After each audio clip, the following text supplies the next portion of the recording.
Valendo, faz o abre aí pra nós, cheio. Yes, salve, salve. Daqui a pouco você já viu aqui, né? Estaremos com um programa Filha da Putamente Bom. Com esse grande figura aqui, Cláudio Prado. Valeu, gente.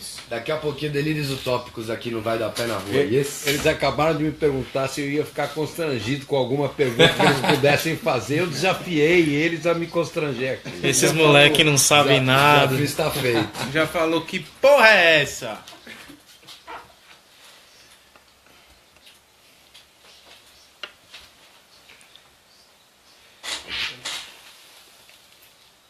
Não é que vai dar pé, já deu pé, entendeu? Deu maior pedal. Isso aqui é gente bonita, gente jovem, reunida, fazendo a arte da melhor forma possível.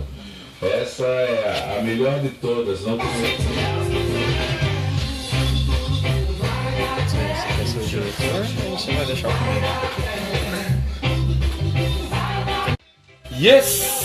Salve, salve, ouvintes da Rádio Cidadã FM. Estamos ao vivo com mais um Vai da Pé na Rua, todas as segundas-feiras aqui com vocês, das 8 às 9h30, novo horário do Vai da Pé na Rua, meia hora a mais, na programação aqui da comunitária do Butantã, Rádio Cidadã FM. A frequência todo mundo já sabe, 87,5 FM em toda a região do Butantã. É a frequência comunitária aqui na cidade de São Paulo e também pelo site www.cidadanfm.com.br. Você confere o programa de hoje e tudo que rola na programação aqui da comunitária do Butantã. Certo? Ao vivo também aqui pela live facebook.com/revista Vai da Pé. Todas as semanas estamos ao vivo aqui e você confere todos os programas ali na aba de vídeos do canal facebookiano da Vai da Pé. Não é mesmo, Pai Vitor? Muito boa noite. Yes, mano, cheio. Boa noite aí para os nossos ouvintes, certo? Boa noite para você que nos ouve através desta rede social chamada Facebook. Lembrando que a Rádio Cidadã FM também pode ser acompanhada através do aplicativo Radiosnet, certo? Só baixar aí no seu, como diz o grandíssimo, que eu não vou revelar o nome agora porque ele está atrás das câmeras, em breve você... Certo? E às quartas-feiras o Vai da Pé na Rua chega na Central 3, às 18h. Semana passada debatemos a América Latina, dessa vez eu não vou esquecer. Yes, sai. Tudo bem, hein, pai? E é só acompanhar ali, central3 em numeral.com.br/vai da pé, você acompanha tudo direitinho. Yes? Já vou aproveitar então, Mano Cheio, vou dar a passagem aqui da palavra pro Mano Gil, pra gente finalizar os acertos de som aqui. Boa noite, Mano Gil. Opa! Salve, salve, Pai Vitor, é nóis. Uma boa noite pra você, uma boa noite para o Mano Cheio, uma boa noite para todos da mesa, para o nosso grandíssimo convidado Cláudio Prado, Yes. um mestre aí que vai contar umas histórias boas pra gente e vai provocar nós, né? Já tá prometido aqui por ele. E é isso, uma boa noite nesse dia que o nosso presidente chamou o Paraguai de Portugal, né, Mano Cheio? Mais uma gafe. Os caras tão loucão, né? Ele devia querer mesmo que fosse, mas não é, Temer. Aqui é América Latina, meu filho. Se liga, acorda. Acorda pra vida. E, bom, já falando de coisa ruim, né? Vamos já pro contra-ataque, né, Mano Cheio? Que nessa semana nós vamos ter muito ato. Apesar do frio, você não vai ficar paradinho aí no seu sofazinho, não. Você vai sair pra rua. Na quinta-feira, dia 24, está prometido aí o 5º grande ato contra o corte do passe livre estudantil, né? Livre entre aspas, porque de livre não tem nada. E está sendo organizado pelos estudantes secundaristas de São Paulo. Vai ser quinta-feira, às 16 horas, na Praça da Sé. E um pouco antes disso, Sheik, os secundaristas da Zona Leste, eles estão se dividindo em grupos, né, regionais, para atender as pautas específicas de cada região, de cada estudante de cada região. E na quinta-feira, no mesmo dia, daqui a 3 dias, a partir do meio-dia, lá na Fábrica de Cultura do Parque Belém, lá na ZL, vai ter o aulão público pelo passe livre, também organizado pelos estudantes secundaristas, só que da Zona Leste, e eles vão estar lá junto com a galera do MPL, esclarecendo dúvidas, debatendo aí sobre esse corte do passe livre que afetou grande parte dos estudantes, né, principalmente de periferia. restringindo o acesso dos estudantes à cidade. E é isso aí, esses são os primeiros informes. A semana vai ser fria, mas nós não vamos ficar parados, né, Mano Shea? Estaremos na rua, como sempre.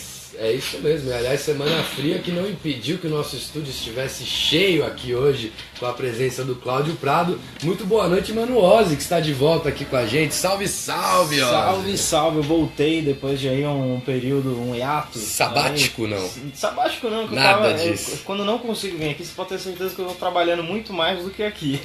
Então não quer Ô, aquele louco. negócio muito Rapaz, Impossível, eu acho impossível. Você acha difícil? Acho Tudo que bem. impossível. Lembrando, mandando um salve pra quem já tá na live aí, Pedro Miriri, João Miranda.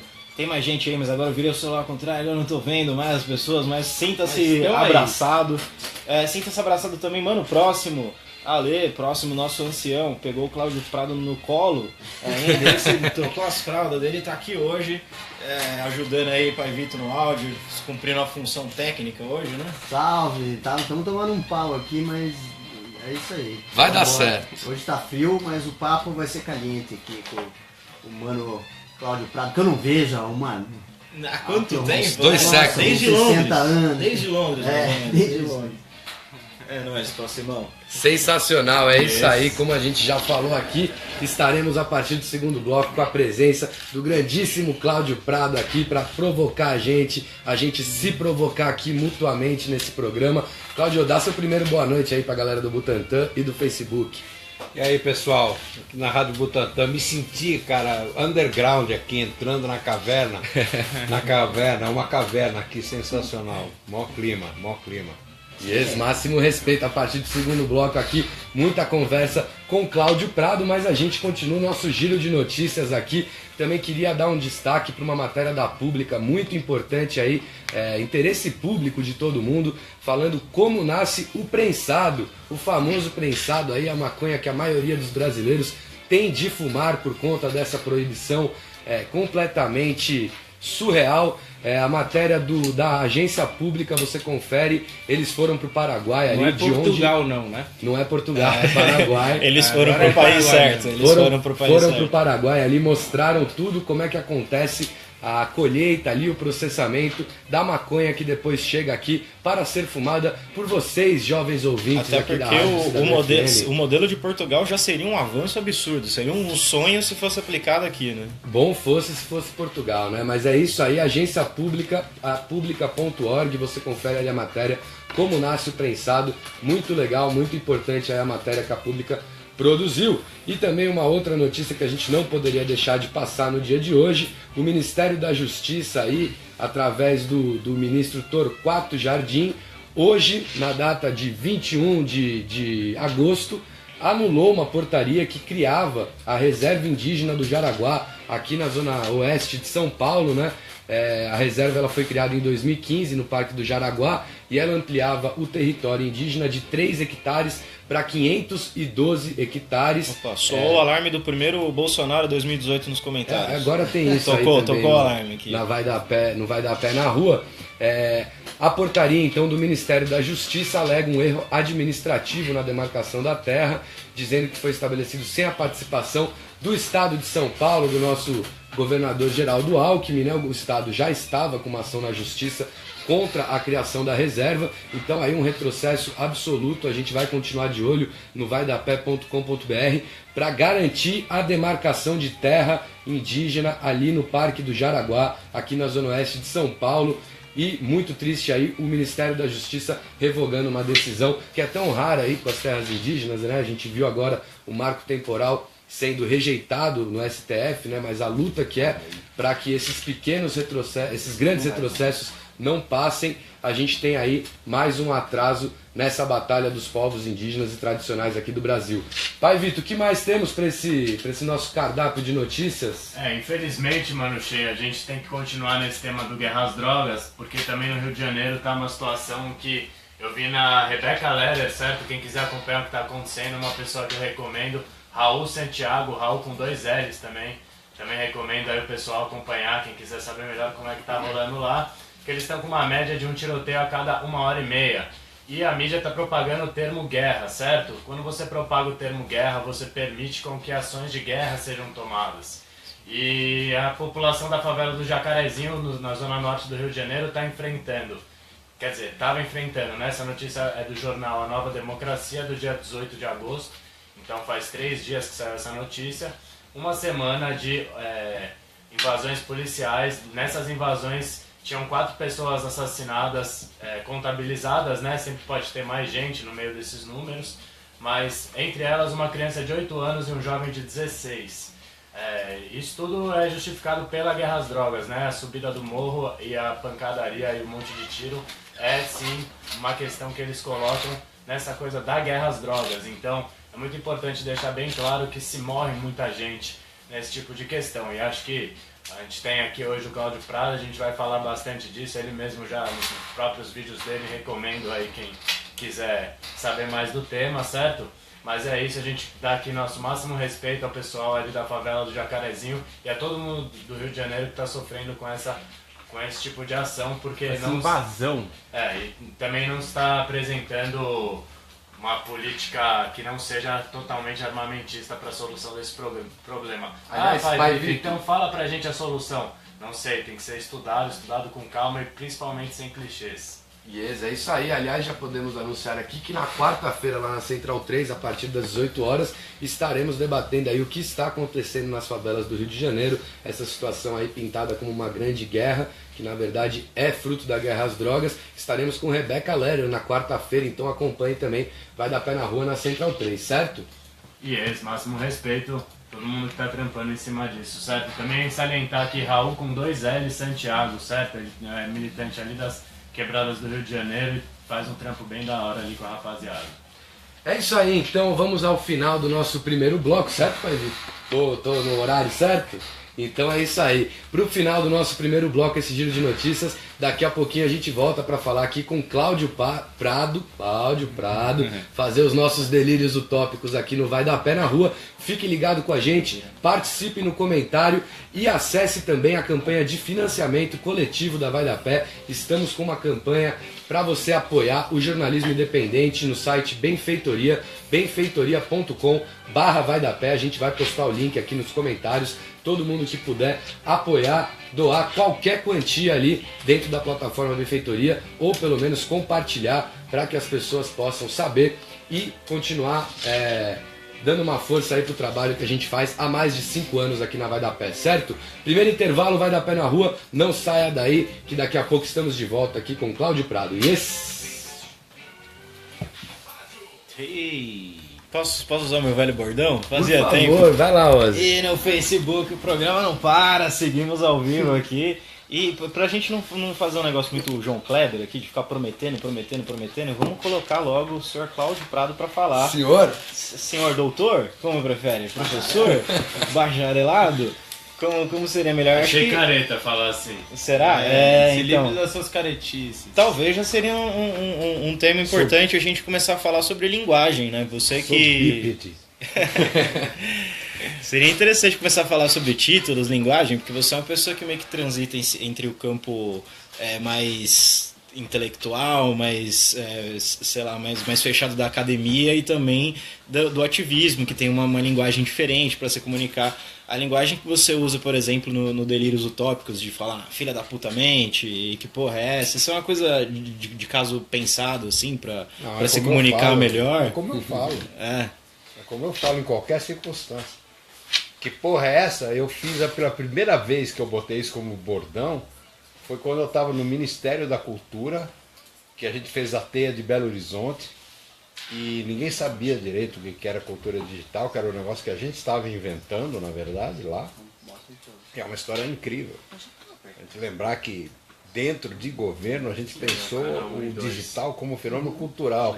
O único lugar do mundo que fez isso naquele momento, 2003, 2004, 2005.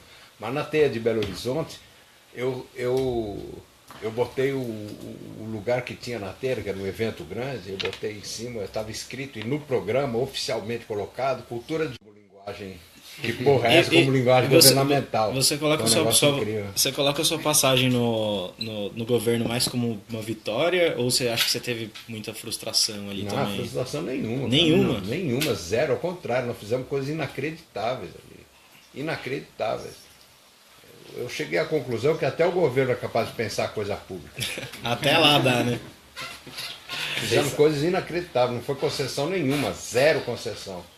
A gente Foi hackeou, também, né? quando eu digo a gente, o próprio, não fui eu que hackeei o Ministério da Cultura. O Ministério da Cultura hackeou o governo. Nesse campo, eu estou cheio de críticas naquele momento, tem coisas que eles poderia ter feito e tudo mais, óbvio. Mas na questão da cultura digital, que foi o que eu toquei lá, a gente fez um negócio absolutamente de vanguarda, de ponta no mundo inteiro. O Brasil ficou conhecido. A gente volta já para elaborar melhor isso aqui. Enquanto isso, Mano Shea capitaneando. Yes! Salve, salve, ouvintes da Rádio Cidadã FM. Estamos de volta aqui, Vai da Pé na Rua, todas as segundas-feiras, das 8 às 9h30 da noite, aqui na Rádio Cidadã FM, a comunitária do Butantã, pela frequência 87,5 FM, também pelo site www.cidadãfm.com.br e aqui na nossa live do Facebook, facebook.com/revista Vai da Pé, você acompanha o programa ao vivo. E hoje aqui recebendo a presença, quem está no Facebook já viu um pouquinho aqui do aperitivo da conversa, do grande Cláudio Prado aqui, produtor cultural, ativista, trabalhou dentro do Ministério da Cultura também. Cláudio, queria começar te perguntando, dentro dessa caminhada toda, em algum momento você achou que fosse virar estrela de vídeo do YouTube e do Facebook, cara? Cara, essa história tá engraçada, porque... Ops! Opa. Bom saber que Cláudio Prado está dando Está audiência acompanhando também ao o programa programa. aqui. Assim, ele é um dos 47 views do momento. Mas como que surgiu essa história de fazer Essa o história é a Delírio seguinte, do Tópicos? eu fui fundador do Mídia Ninja, participei desde o começo do Mídia Ninja, essa discussão do que seria jornalismo, agência de notícias, na era digital e tal. E, enfim, aí a Mídia Ninja virou isso que virou muito mais uma atitude, mas tem uma atitude organizada, estruturada. O legal do Mídia Ninja é que se alguém disser temos que acabar com esses caras, não tem como, cara. O Mídia Ninja não existe, nunca foi registrado, não tem patente, não tem advogado, não tem endereço. É igual a internet, é uma coisa que não existe. Então não tem como pegar. E no entanto, todo mundo acha que tem dinheiro que não acaba mais, que é o PT que financia, que é alguém que financia. É um bando de gente dura, sem grana nenhuma, não tem dinheiro nenhum, mas tem uma atitude que transcendeu para muita gente. Então o cara fala, de repente o cara diz assim, eu sou ninja. Pum, pega o celular, sai filmando, manda as coisas para lá, tem uma editoria que fica online. É demais o sistema. É uma lógica distribuída, é uma coisa horizontal, extremamente interessante. Aí eles resolveram fazer os colunistas, né, que era uma coisa escrita. Eu falei, mas eu não escrever, não vou escrever. Ainda mais uma vez por semana, você está louco, não vou fazer isso jamais na vida. E aí eu falei, eu faço em vídeo. Aí eu faço em vídeo, mas vocês vão ter que segurar a onda. Aí a gente resolveu fazer isso aí em vídeo. Foi a primeira coluna em vídeo. Agora tem um monte delas aí que acabaram acontecendo, que tá divertido, tá legal de fazer. E aí eu gravei, sentei lá, falei minhas coisas e tal, não sei o que. Eu falei 1 hora, eles cortaram aquilo para 10 minutos e inventaram a porra do que porra é essa? Inventaram esse negócio do jeito, mas eu fiquei meio assim. Começou o primeiro programa, eu tinha trepado com a terra. Falei, cara, mas já. Aí eu fiquei meio assim, mas eu mandei para umas pessoas, todo mundo achou legal pra caralho e foi em frente. Olha, eu falei caralho aqui. Agora, Cláudio, eu queria voltar um pouquinho pro começo pra gente iniciar esse papo. Queria que você falasse um pouquinho como é que foi essa sua juventude, né? Até um pouco antes de você ir para Londres. O que te levou ali? Acho que eu nunca vi você falando especificamente sobre isso. O que estava acontecendo no Brasil naquela época e por que te levou aí lá para Londres? 64. Ditadura militar, mas eu não fui. Quer dizer, claro que também teve isso, mas já estava em tese a ideia de estudar lá já estava delineada. Já era uma coisa. Eu resolvi ir para lá para estudar pedagogia. E resolvi ir para a Suíça, Genebra. e com Piaget, que é um semideus da psicologia e da educação. Mas cheguei lá, achei péssimo. Por quê? Não é péssimo, é que não era o lado da educação que me interessava. Eu estava afim de... A educação me interessa pelo plano social da educação e não pelo que acontece no cérebro quando o cara aprende ou deixa de aprender, que é o que ele fazia lá. Ele era muito mais uma psicologia da educação, mas voltado para essa... a experiência compreensão. individual, né? A cognição. Não é nem só, exatamente, o que é a cognição, como é que tá. E eu acho que essa história, inclusive, foi superada para Dedéu. A molecada que está vindo aí não precisa mais de escola para ser alfabetizada, por exemplo. Não tem ninguém mais que use minimamente a internet que precisa ser alfabetizado. Não faz sentido nenhum alfabetizar alguém nessa... Tinha vários métodos de alfabetização. Então, eu era ruim nesse sentido. E foi aí que eu vi que não estava dando pé. Aí fui para Londres. E aí lá entrou em contato com aí eu Caetano caí Gil. Não, com o Gil, Caetano Gil não estavam lá ainda. Foi depois, né? Bem antes do Caetano Gil chegarem lá. E aí eu mergulhei naquele mundo e tal. E blá, blá, blá, blá, blá, descobri LSD. Que eu tomei no meio da rua, do nada. O que foi o LSD pra você, Cláudio? Que porra é essa pra você? Foi um parto. Foi o meu nascimento. Foi o meu nascimento, no sentido de entender, sobretudo de entender aquele momento, o que estava acontecendo. O underground, as cavernas, que nem essa aqui que eu estou aqui agora, uma caverna aqui no meio de São Paulo. Usando as coisas que aconteciam nos porões, as coisas que aconteciam nos outros lugares, uma percepção de entender que o mundo precisava dar uma guinada. Era o momento da Guerra do Vietnã. Era um momento onde a questão da alimentação estava sendo discutida de um jeito sério. Era um momento onde a paz estava sendo discutida de um jeito sério. Na verdade, o movimento político mais interessante do século XX não é direita e esquerda, é hippie. É um movimento hippie, que foi o movimento transgressor mais profundo do século XX. E é o que dá o tom, na minha percepção das coisas, é o que dá o tom do século XXI. Você acha que não dá para colocar o movimento hippie no aspecto direita e esquerda? Olha, nessa altura do campeonato dá. Agora dá. Nessa altura do campeonato dá, mas isso é uma regressão. É. Porque se você olhar a esquerda tradicional, a esquerda soviética, eu chamo a esquerda soviética de capitalismo do Estado. Era capitalista, corria atrás da industrialização, chegar na Lua, montar exércitos enormes, ganhar muita medalha na Olimpíada para mostrar que era o mais poderoso e tudo mais. E essa própria esquerda não tinha nada a ver tradicional- com Marx. A União Soviética porra nenhuma a ver com Marx. Porra nenhuma a ver com Marx. Marx nunca imaginou que o marxismo seria implantado num país que não tinha começado a se industrializar. E a Rússia não tinha começado a se industrializar. Ele imaginou que isso fosse acontecer na Alemanha, na Inglaterra. As etapas que ele Não. prevê não aconteceram em nenhum país que teve alguma ruptura, alguma revolução. Marx não seria marxista hoje nem por um caralho. Os marxistas é que estão errados. Marx é um gênio, um cara sensacional, mas os marxistas é um desastre. Né? Eles chegaram eles foram indo para cristalizar no pensamento de Marx como se Marx não tivesse. Se Marx estivesse vivo hoje, ele seria fã da cultura digital, seria um hippie digital. Porque o celular define uma coisa do marxismo muito interessante, a apropriação dos meios de produção. Da área da informação está aqui na mão das pessoas. Coisa que era impossível acontecer na área industrial. Você não podia estar com os meios de produção na tua mão. E hoje você pode estar com os meios de produção na minha mão. Isso aqui é marxismo. Isso aqui é uma coisa doidona, à la chacrinha. É o maior desejo de consumo que existe e potencialmente uma ferramenta de subversão política fodida. Não tem nada mais subversivo que essa bomba. Mídia Ninja é a prova disso. O cara de repente sai com o celular na mão, transmitindo do jeito que hoje está todo mundo fazendo, que nós estamos fazendo aqui. Celular viabilizando você entrar no ar, rapaz.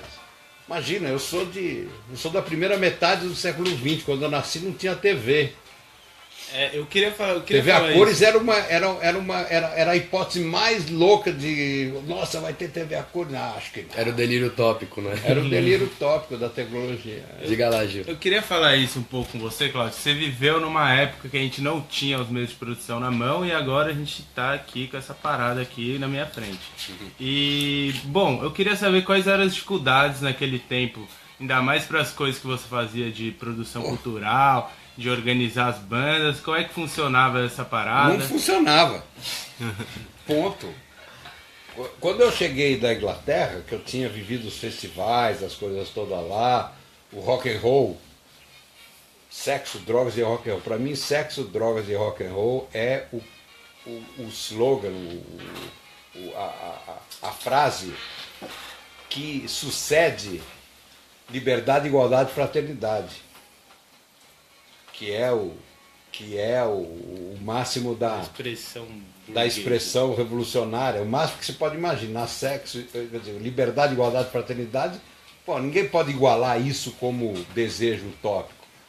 Mas sexo e drogas e rock and roll chega junto dessa potência, que foi a coisa que estava acontecendo ali naquele momento.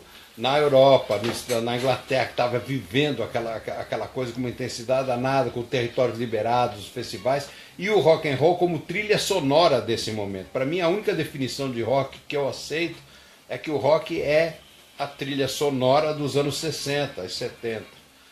Mas dos anos 60, ali que se cria essa história com os territórios liberados, reivindicando liberdades individuais, que hoje virou é uma coisa que avançou pra cacete. Eu nunca imaginaria naquela época que as liberdades sexuais, por exemplo, tivessem avançado tanto quanto avançaram. Mas rolou um contra-ataque também, né? Claro, o Império contra-ataca sempre. Isso o Spielberg nos ensinou. Vai contra-atacar sempre, mas não tá dando bom, não. Ô, Cláudio, até o próprio contra-ataque foi mal o próximo. Você já manda. Você faz a próxima, né? Eu tô meio. Tá meio esse próprio contra-ataque veio também de uma parte da esquerda, essa esquerda mais tradicional que você falou, claro. que achava que o movimento hippie era uma coisa de alienação e tal. Claro. E hoje em dia a gente vê um movimento dos próprios movimentos identitários e uma parte da esquerda acha também que isso é uma alienação, que na verdade distrai da luta que divide a força que deveria estar junto. Você vê algum paralelo com relação a isso e como é que você enxerga essa crítica hoje em dia? Claro, eu acho que a caretice, eu chamo isso de caretice. Sim. Tem a caretice de direita e a caretice de esquerda. Total. A caretice é a coisa mais terrível, mais perversa. Retrógrada, né? E reacionária às novas tecnologias clássicas. Como as tecnologias começaram a espiralar numa velocidade brutal, a reação ficou brutal também. A internet tem um monte de merda. Como se um monte de merda não fosse a cabeça das pessoas, a humanidade que está cheia de merda na cabeça. É como se ou seja, a mesma coisa se falou das bibliotecas.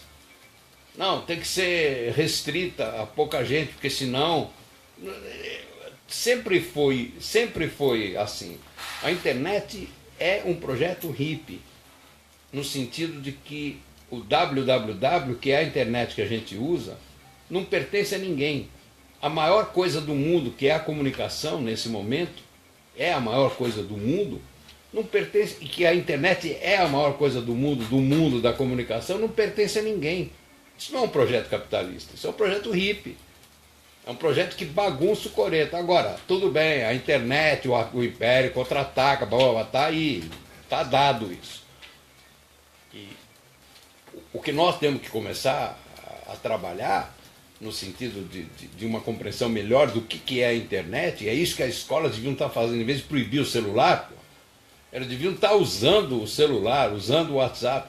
O WhatsApp é uma coisa fantástica para a molecada, porque eles estão aprendendo e tendo que aprender a escrever para se comunicar, coisa que não aconteceu em muitas gerações. A minha geração parou de escrever carta. Mas os moleques hoje não conseguem viver sem se comunicar por escrito, coisa que nenhuma escola conseguiu fazer com que eles fizessem. Então, na verdade, para o avanço da escrita, a melhor coisa que podia ter acontecido é o WhatsApp. E os professores proíbem o WhatsApp. Claudio, De um jeito burro demais. De não usar. aproveitando isso daí que você está falando, você é um cara otimista, né? Como você disse já nos seus vídeos. Sou otimista. Você está falando aí das novas tecnologias, que é um meio de produção que está na nossa mão aí, todo mundo pode usar, todo mundo tem acesso. Mas assim, às vezes eu penso que parece ter um descompasso entre o que a gente tem na mão e o que a gente quer. Porque as pessoas entram num lugar onde você tem tudo, tem todas as possibilidades e elas ficam vendo a mesma coisa. Eu acho que isso, por exemplo, pode explicar muitos fenômenos que nem o nazismo lá nos Estados Unidos. As pessoas começaram a se fechar naquelas bolhas virtuais e ali o pessoal só falava a mesma coisa. Então tem um descompasso aí, né? Tem uma contradição entre o tanto que você tem de possibilidade e o quanto que as pessoas veem de fato, né? Claro, mas isso sempre foi assim. Elimina a internet e fale isso da época da caverna. Haverá quem tenha dito, com certeza, que o papel e o lápis iam foder com o desenho. Que o desenho mesmo era na pedra. O cara tinha que saber mesmo. Desenho raiz, desenho moleque. É isso, ele tinha que saber mesmo lidar com aquilo, fazer uma coisa que ia durar milênios naquela pedra, que não era para todo mundo. Esse negócio de para todo mundo não está com nada. Haverá quem tenha dito que a eletricidade ia acabar com a possibilidade do ser humano ser romântico. E por certo sentido até foi assim, cara. Você não vai mais dormir na hora que o cosmos te propõe à noite, fora o dia de eclipse. Mas e aí, como é que a gente equaciona aí esse descompasso? Sei lá, cara. As pessoas Daqui tão vendo 20 anos você me filmes, pergunta isso, eu venho aqui te responder. Eu não sei como é que vai ser, mas eu sei que é irreversível esse tipo de coisa. Eu queria pegar uma carona nesse assunto e fazer também uma provocação sobre uma coisa que você falou do controle de fake news ou do controle de conteúdo na internet, e que isso seria um controle autoritário, que se aproximaria ao que foram as ditaduras, pelo menos as brasileiras.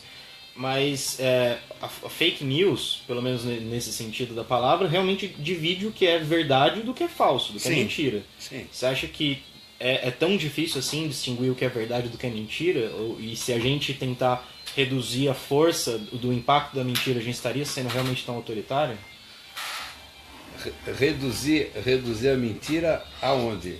O melhor jeito para resolver esse problema... Por exemplo, nas fontes de busca de Google, de Facebook, que são as grandes corporações que hoje detêm esse controle de fazer um mínimo de triagem. Tá bom, mas aí Orwell pensou nisso e estabeleceu o Ministério da Verdade. E esse Ministério da Verdade é uma encrenca poderosa. Esse negócio não existe, não. Eu acho que o melhor jeito de resolver, acabar com o problema do fake news, é cortar a língua das pessoas na hora que elas nascem. Elimina a possibilidade de sair mentira da boca delas, né? Aí ela vai escrever por escrito, fazer por escrito. Aí corta o dedo, entendeu? Aí eu não sei, não tem jeito. Esse é um problema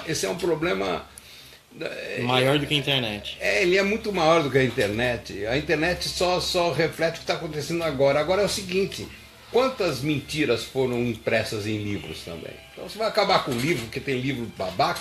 A maioria das coisas que as pessoas falaram, se fosse compilar tudo que saiu da boca de qualquer ser humano, tudo compilado, 90% é besteira. 90% do que qualquer um fala durante o dia é bobagem, entendeu? Não, isso aí é isso. Isso aí você não pode levar isso em consideração. O que está faltando, na verdade, é incorporar isso no processo da educação. Incorporar a tecnologia, incorporar a internet, ensinar o moleque que o Facebook e o WhatsApp não é a internet, é um pedacinho, um tequinho da internet. Eles têm que entender o que é isso. Entender... Porque o mecanismo de busca, mesmo com todos os defeitos que ele tem, se você souber driblar minimamente, driblar essa lógica que devia se ensinar para as crianças. Na verdade, as crianças deviam ensinar para os professores como é que se faz isso, porque eles sabem certamente mais que os professores. Eu outro dia soube de um site, de um lugar onde tem resumo de livro pronto para mostrar para o professor, porque assim que o professor dá um livro chato para o moleque ler, o moleque vai na internet. Só que esse embaralhava as respostas e fazia erros de português e erros de diagramação, entendeu? Aleatórios. Tinha um algoritmo do caralho. É um negócio que eu achei sensacional. Os caras tendo essa esperteza, e os professores, e o sistema, a lógica da educação, proíbe a internet e dá livro chato para o moleque ler. quem define se o livro é chato ou não é quem está lendo, né? Com certeza. Se você lê um livro chato, você é um chato. É que eles são Só um mutantes, chato né, idiota Cláudio? lê um livro chato. Essa geração de mutantes, né? Que você falou lá no vídeo. A molecada que está nascendo é outra coisa, cara. Agora, o Cláudio, pera aí, rapidinho, deixa eu só... Vai, manda bala, vai, pai Vitor. Que o Milton Santos ele falava muito dois lados da globalização, né? Da globalização que as empresas tomariam conta, que os grandes conglomerados tomariam conta, e a globalização desse outro lado que você coloca muito, né? De pessoal fazer o upload antes de fazer o download, de poder produzir conteúdo, etc. Eu particularmente gostaria muito de acreditar nessa globalização de uma forma mais positiva, assim, né? Eu acho que essa coisa dos meios que fazem a informação circular, como o Facebook e o Google, acabam ganhando muito poder, e aí você acaba tendo uma capilaridade dessa ideologia da economia como dogma, etc., com muita força, né? Sim. Ó, o que eu acho é o seguinte. Primeiro, a globalização ela não faz sentido nenhum quando vista pelo prisma da economia. A economia globalizada é exatamente o câncer do planeta. A ideia de que crescimento econômico é a solução para todos os países. Se todos os países entrarem numa rota que a economia classifica como a solução dos países, fudeu tudo. O crescimento permanente de uma economia é um câncer social, é um câncer do país. A ideia do neodesenvolvimentismo Lula e Dilma ali, você acha que foi nesse sentido também buscar um progresso a todo custo que também foi cancerígeno? Eu acho que entender, por exemplo, a necessidade de eletricidade para resolver os problemas industriais de um determinado momento, uma parte do raciocínio necessário, que poderia levar, eventualmente, para a construção de barragens.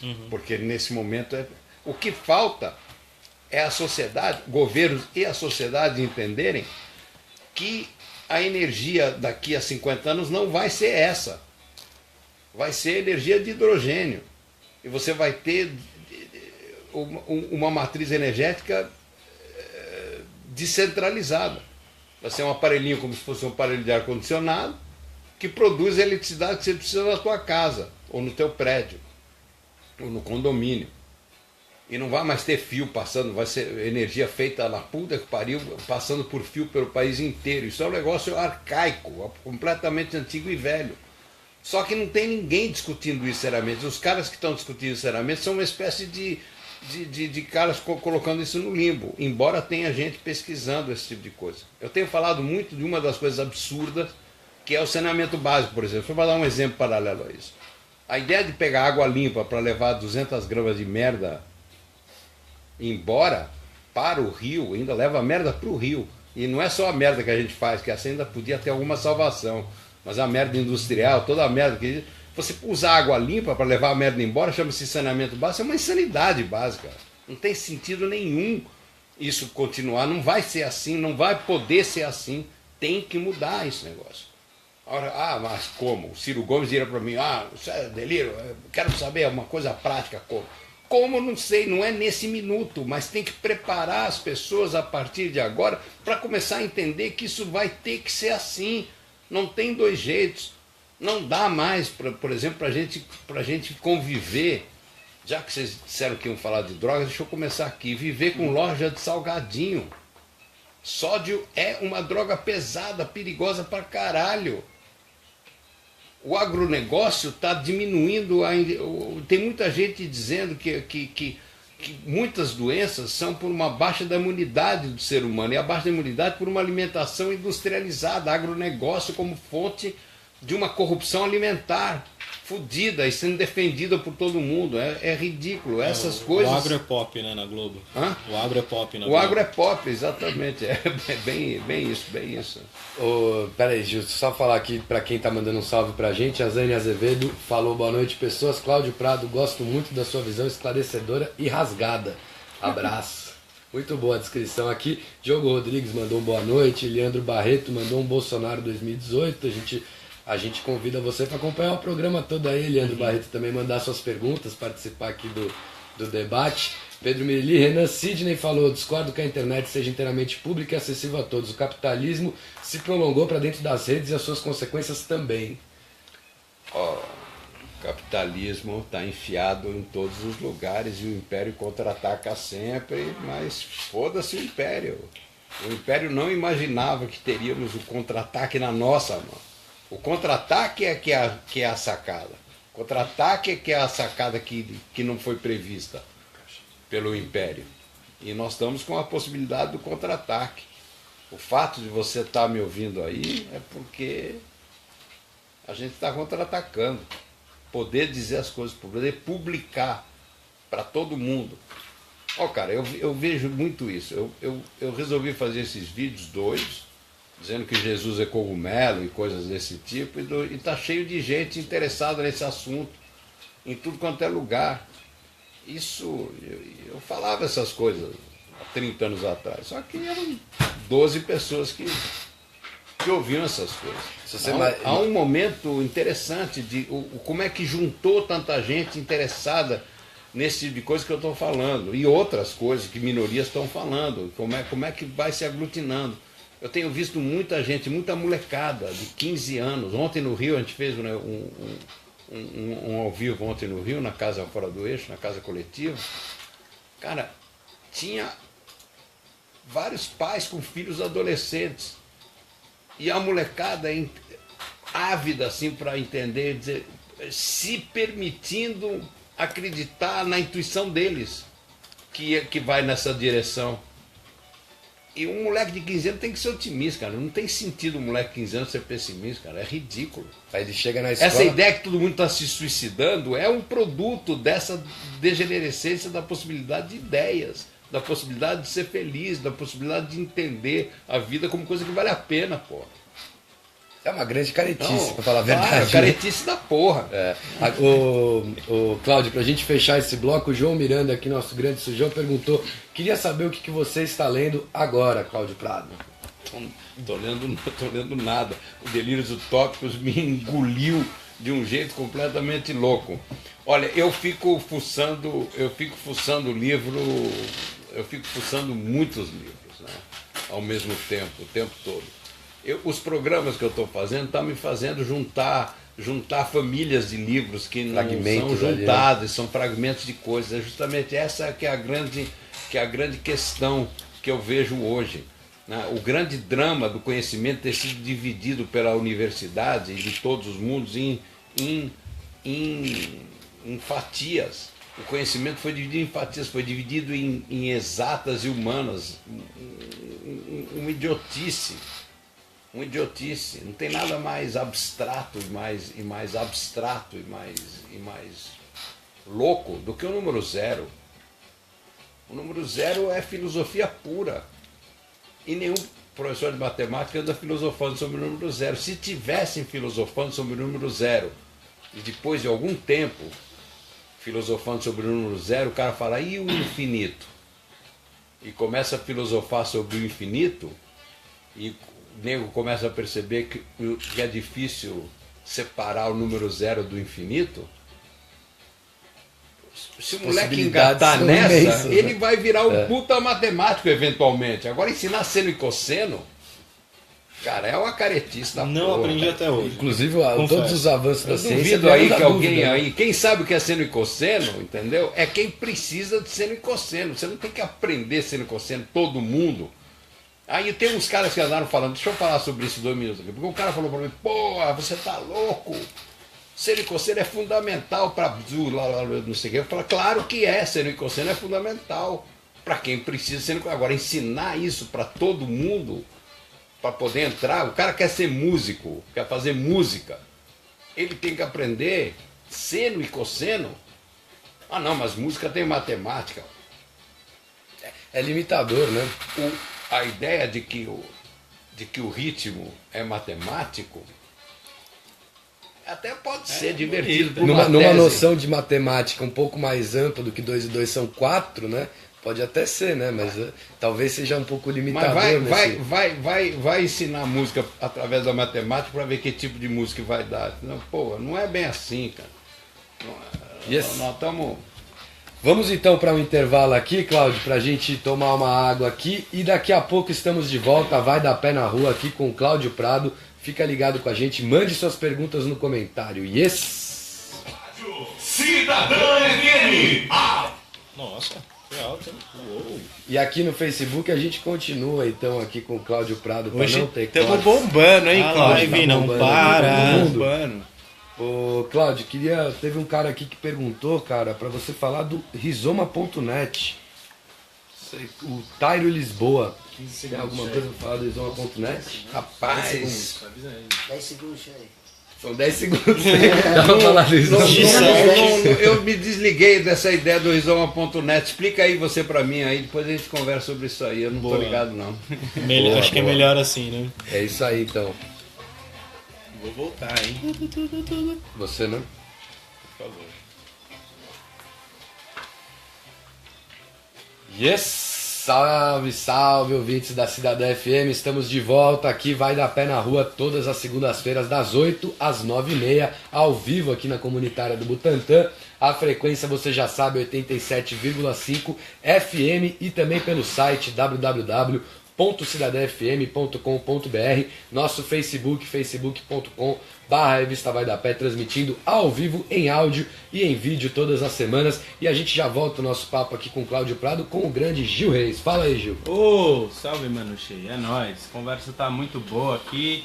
E, Cláudio, eu vejo que te perguntam, e deve perguntar muito, assim, qual é a sua visão para isso? O que você projeta para aquilo? Qual é a solução no futuro? Mas ninguém tem bola de cristal, né? E você não vai saber, né? Tem coisa que você não sabe mesmo, você falou aqui, não sei, porra, é isso.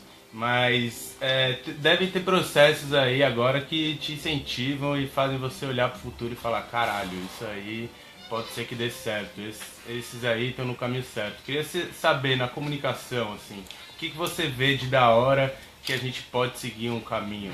Deixa eu filosofar 2 segundos sobre a ideia do futuro. O futuro é uma coisa que não acontece jamais, não existe. Porque na hora que o futuro chega, ele é presente. Ou seja, eu acho que o que precisa é melhorar o tesão sobre o presente das pessoas. Com isso você resolve o problema do futuro. Essa é que é o que eu acho. Que as pessoas precisam ter prazer, precisam voltar a ter tesão. A escola tem que ser um lugar prazeroso. Os lugares têm que ser legais. O Ministério da Felicidade deveria existir e substituir o Ministério da Fazenda. A Fazenda tinha que estar a serviço da felicidade das pessoas. Então eu acho que isso para mim é a coisa mais importante que tem para a gente. Isso é, na verdade, pensar, se preparar para o futuro. A escola faz. Você entra na escola, é chato. Ah, não, meu filho. Mas você está se preparando para o futuro. Aí o cara sai do ensino básico, vai para o ensino fundamental, vai para o médio, vai para a universidade, se preparando para o futuro. O primeiro emprego é uma bosta, mas é melhor, você tem que passar por isso. Quando tem emprego, né? Que hoje Quando tá tem foda. emprego, não vai mais ter. Emprego é uma coisa, uma espécie de extinção. Acabou o emprego. Na era da fluidez, na era do insólito. Não tem mais emprego. Acabou isso. Para todo mundo, entendeu? Quando eu era moleque, o emprego era garantido. Você tirava um diploma, você tinha um emprego. Você sabia exatamente quanto você ia ganhar. Vai ter um diploma de engenheiro, você vai ganhar tanto. Acabou, estava resolvido. Só que não é mais assim. Então, essa ideia de se preparar para o futuro, ela não para nunca mais. O cara esquece de viver, esquece o presente. Aí daqui a pouco o cara está aposentado e fala, uma merda, está aposentado. Né? Mas e Não, no presente agora? O que tá pegando Então, agora de da hora? voltando para uma coisa menos filosófica assim, em relação ao futuro, aqui, no lugar, no momento que a gente está vivendo, nós temos que, na minha compreensão, é começar. Eu estou fazendo a minha parte, cara. Eu estou aqui discutindo onde nós temos que colocar os nossos horizontes utópicos, que é no limite do impossível. É lá na ponta, o desejo utópico é lá na ponta. Né? Um mundo sem fumaça, uma alimentação de qualidade, as pessoas gostando de brócolis. Pô, é ridículo, meus netos comem brócolis cru, adoram, é um negócio maravilhoso, cara, entendeu? Porque sempre viram as pessoas comendo, é um negócio incrível, assim. Coentro, eu não gosto, mas a gente come coentro assim, coentro é igual sorvete para quem curte. Existe, isso não é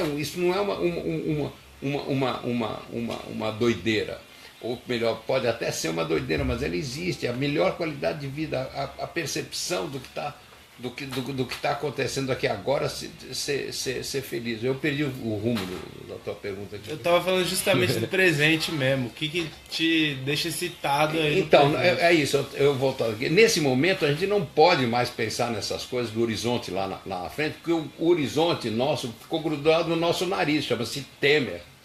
Está grudado aqui, entendeu?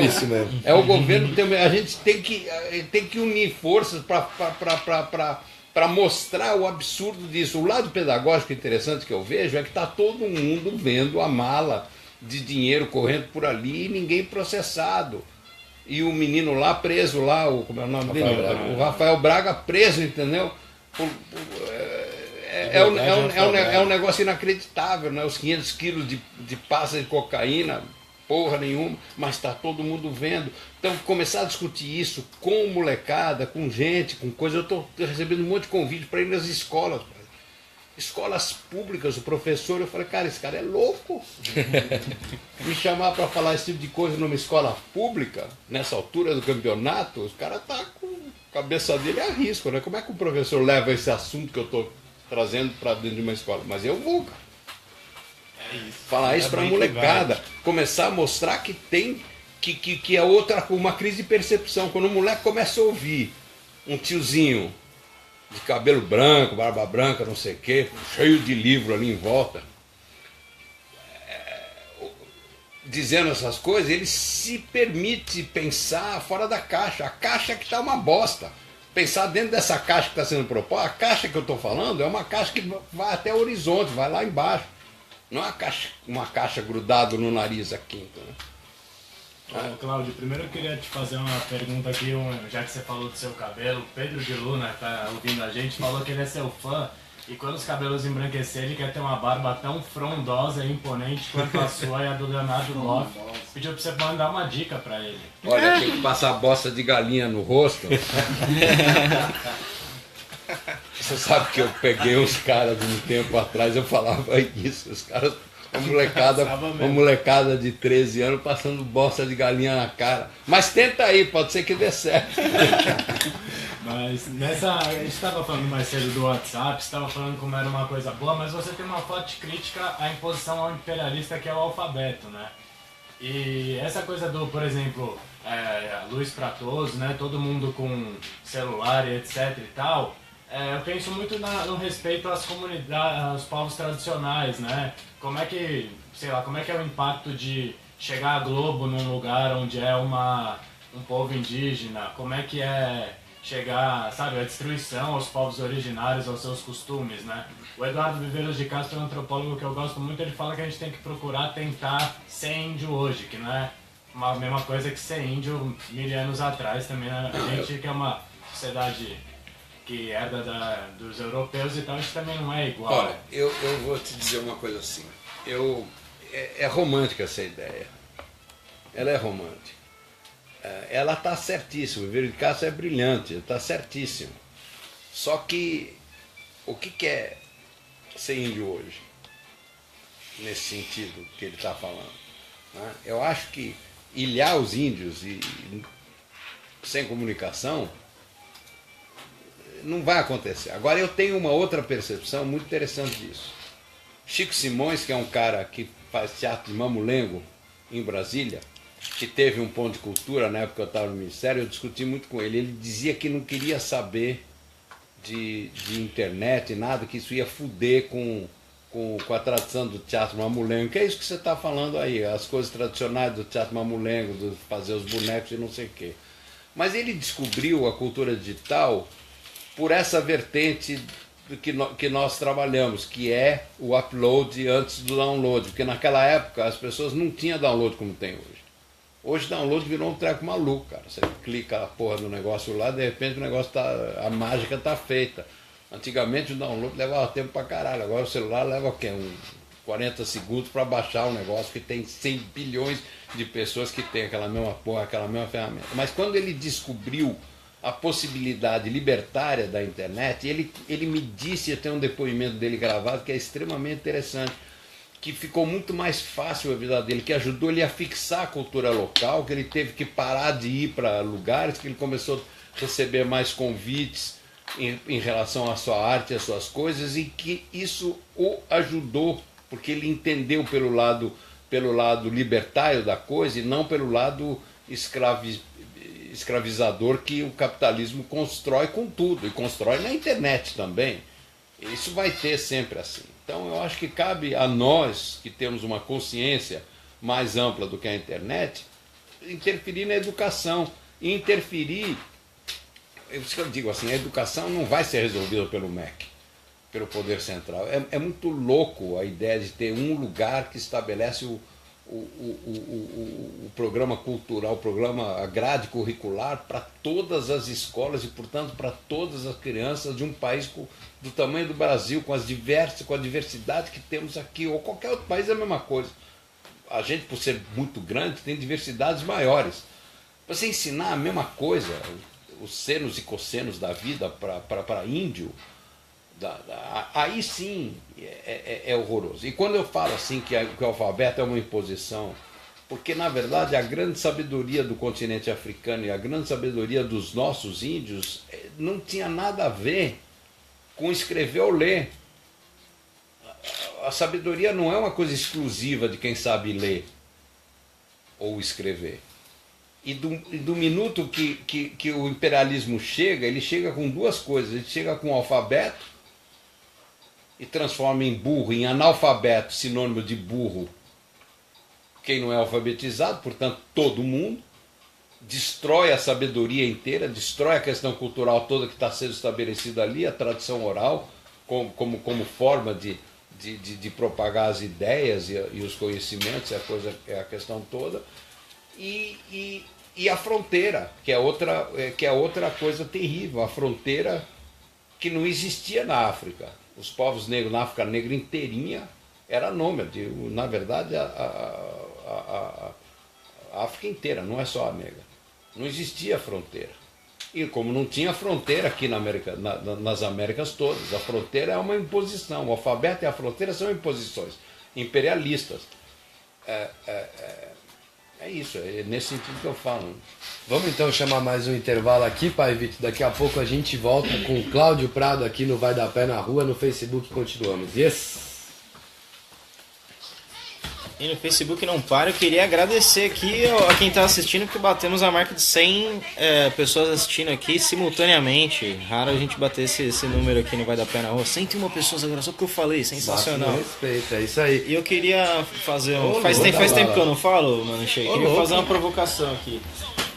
Quando a gente estava falando no começo, né, de se provocar e falar sobre resistência, o movimento hippie que você coloca como grande marco e coloca o sexo, drogas e rock and roll como próximo passo da liberdade, igualdade e fraternidade, tem também a crítica que se faz aos dois lemas e aos dois movimentos como movimentos burgueses, que são também circunscritos, que são fechados a um público específico, assim como a gente estava falando da dificuldade da internet chegar a todos, e que é cada vez mais uma realidade a internet chegar a todos, como essa mentalidade também chegar a todos, porque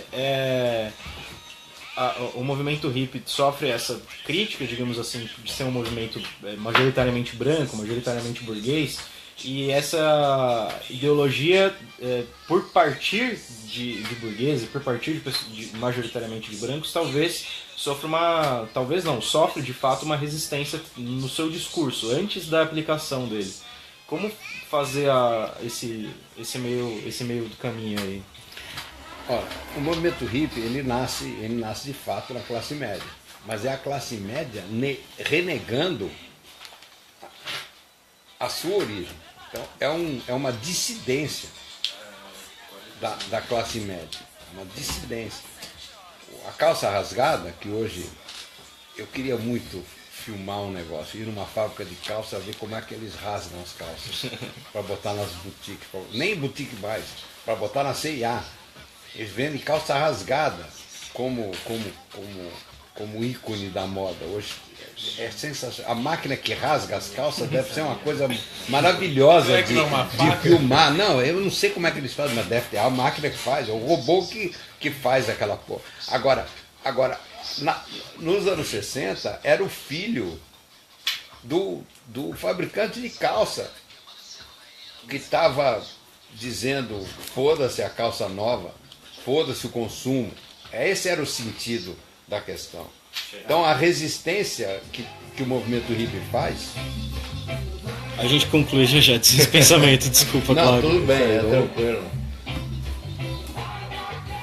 Yes, estamos de volta aqui, vai dar pé na rua, Rádio Cidadã FM, a comunitária do Butantã. Todas as segundas nós estamos ao vivo aqui, das 8 às 9h30, sempre recebendo convidados e convidadas aqui pra gente bater um papo na comunitária do Butantã. A frequência 87,5 FM e o site da Cidadã, www.cidadanfm.com.br. Você confere não só o nosso programa, como toda a programação aqui da rádio, muita qualidade, inclusive já regou suas plantas. O programa de reggae aqui da Cidadã, Grande Pedrão, está presente aqui com a gente. Daqui a pouco, quem sabe, ele entra nos estúdios aqui para fazer também uma pergunta para o nosso convidado Cláudio Prado. Estamos aqui e vamos voltar já para o papo. Vai lá, posso Ana, retomar? Você que está...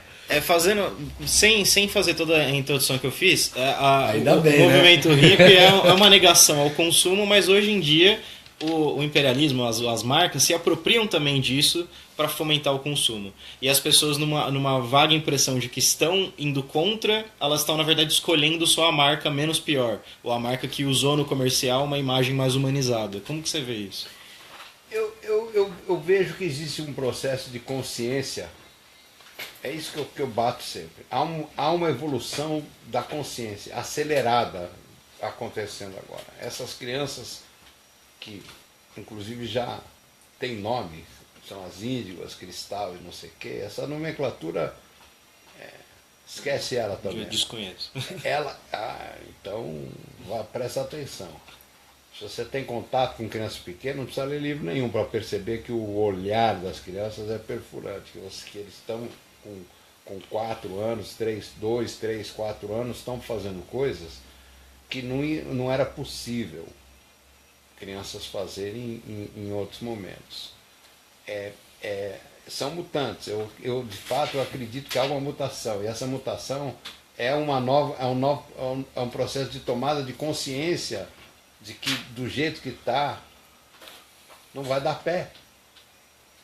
Para pegar o bordão de vocês aqui, entendeu? Então isso é que vai construir a possibilidade da mudança, né? Eu acho que nesse momento, eu acho que podemos ter surpresas extraordinárias nas eleições do ano que vem. Se é que eles já não... Pensando eles estão em não ter eleição, se eles vão conseguir boicotar as eleições. Mas aí teve uma coisa que eu não entendi, perdão. Você fala sobre a dificuldade de projetar, de ver no futuro a solução e pensar no presente. Uhum. E aí eu te perguntei sobre essa questão do consumo versus a resistência ao consumo. Então. E você colocou nas crianças que serão o futuro dessa resistência, tudo bem. a solução disso. Tudo bem, a solução mais profunda é por aí. Agora, eu te digo uma outra coisa. Existe um negócio chamado pirataria. O negócio de marca ficou uma coisa muito engraçada, porque a indústria achou que terceirizar era uma maravilha de solução econômica para ele. Só que a terceirização viabilizou a pirataria, é diretamente ligado. Porque o desempregado terceirizado, ele sabe fazer a camisa da Richards, igualzinho. O pano não é a Richards que faz. A Richards não tem mais know-how nenhum. A marca era igual know-how lá para trás. Uma mala Vuitton, ninguém sabia fazer igual. A Vuitton sabia mais sobre mala, criava as vacas, tinha certeza que o couro era o melhor couro. Eles criavam as vacas para fazer a mala e entendiam de viagem. Agora acabou, cara, ninguém mais sabe de nada. A terceirização fudeu com a lógica da marca. Hoje a marca é pirata. A marca, o cara compra a marca em qualquer lugar, acabou, não tem mais como combater a pirataria. Até se parou de falar disso. tem como combater a pirataria. A pirataria vai foder o sistema capitalista, está degringolando. Ele não se sustenta mais na base. Eu vou dizer uma coisa para você sobre essa história de futuro. Há 50 anos atrás, todas as empresas que eram sérias tinham 50 anos de planejamento.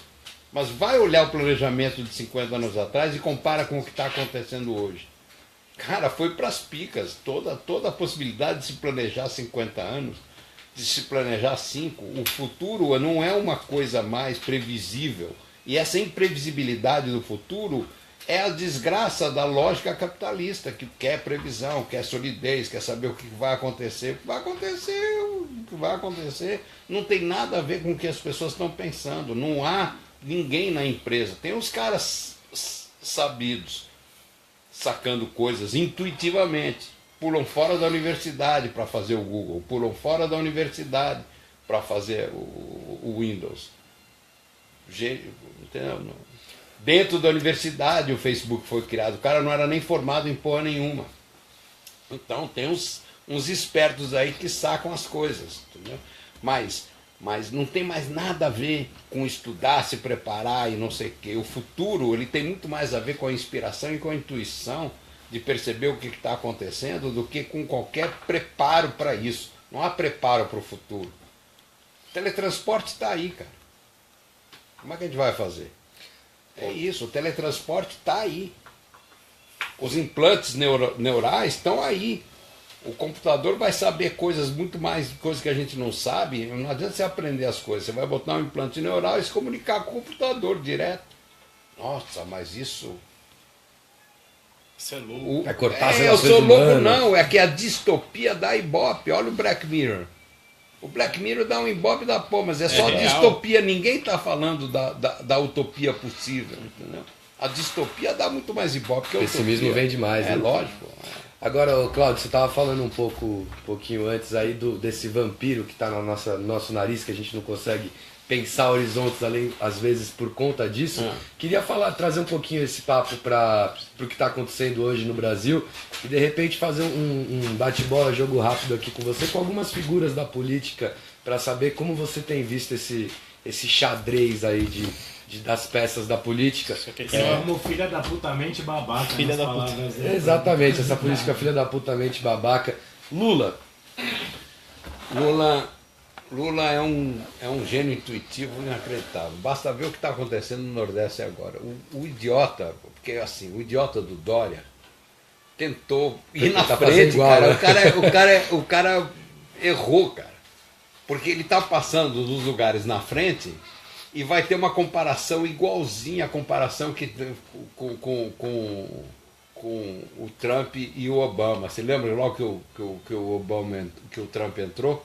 Colocaram os discursos ali, né, um com o outro. E ele dizia que tinha, e ele garantiu que tinha o mesmo número de pessoas. E tinha as duas fotos ali ridículas. As fotos do lugar que o Lula vai passar e que o Dória passou vão ser. Nesse sentido, eu estou convencido que o Lula se interessa profundamente pela melhoria da coisa. Assim, no seu coração, na sua vontade política, pessoal interior, a resolver o problema da fome. Foi a primeira coisa que ele fez no governo dele, atacar a política social de um jeito extremamente interessante. E a Bolsa Família vai na direção que eu acredito que seja a única possibilidade de se avançar, e coisa que não aconteceu no governo dele, nem da Dilma, que é a renda básica cidadã, a renda mínima, que é o projeto Suplicy, que a Dilma nem recebeu. E ele dá risada, ele se diverte, ele leva isso com bom humor, que mostra um lado muito interessante dele. Agora então, já que a gente já falou um essa pouco... questão da utopia, o Lula permite uma utopia? Porque o Lula, ele também, como pragmático candidato, também, né? ele não se apresenta como uma novidade. Ele se apresenta meio como... É um lulismo fase 2, assim.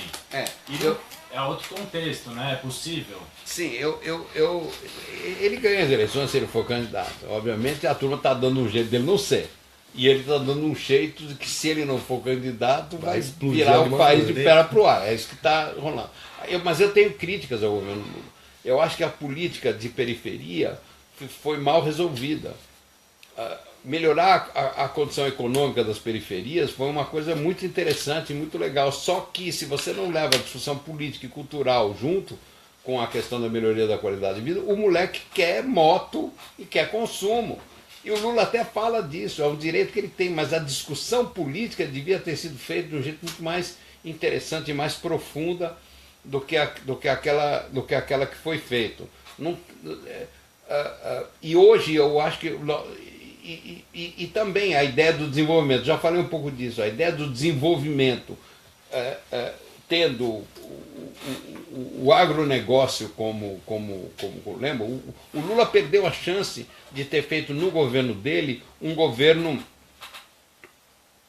de proibir transgênicos no Brasil. A proibição dos transgênicos seria uma coisa extraordinária, porque nós poderíamos ser um celeiro de sementes e de agricultura não transgênica, como é que é? Não transgenérica. Segundo o Ciro Gomes lá naquele debate, isso é viagem, né? Não é impossível estabelecer isso. É que o Ciro tem um lado muito interessante. Porque ele é um cara muito interessante. Falta uma metade dele, entendeu? É como em São Paulo, falta o oceano do outro lado da Avenida de São João para ficar uma cidade legal, entendeu? Tem uma coisa, tem um pedaço que falta a ele entender o pragmatismo necessário para o momento que nós estamos vivendo, mas entender também o que a medicina errou completamente, que é a doença, que é o Ministério da Doença que nós temos, não só no Brasil, mas no mundo inteiro.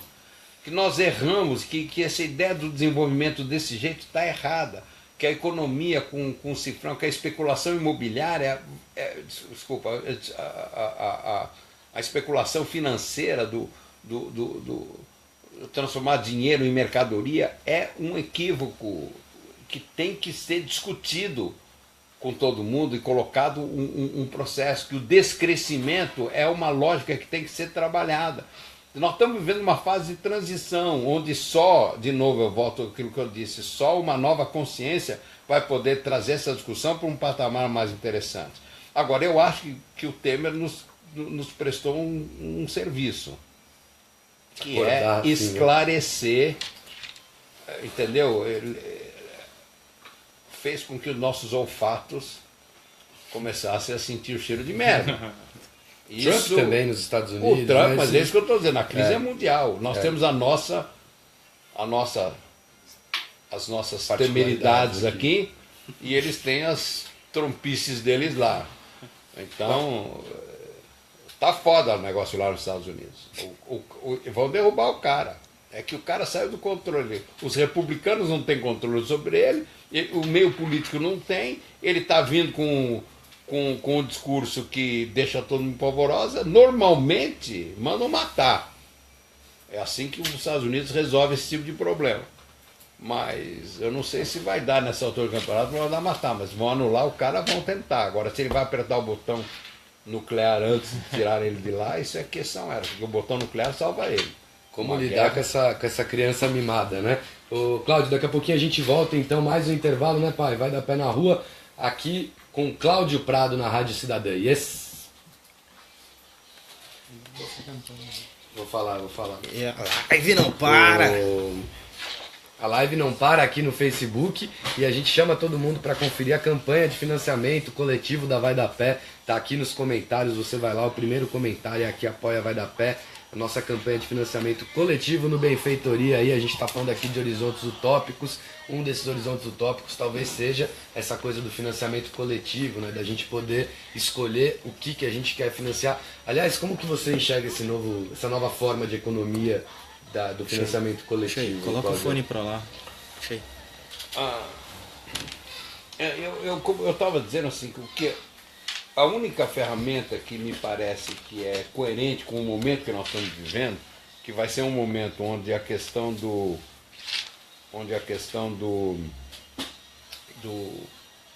emprego vai diminuir cada vez mais, não é uma questão de crescimento da indústria, porque isso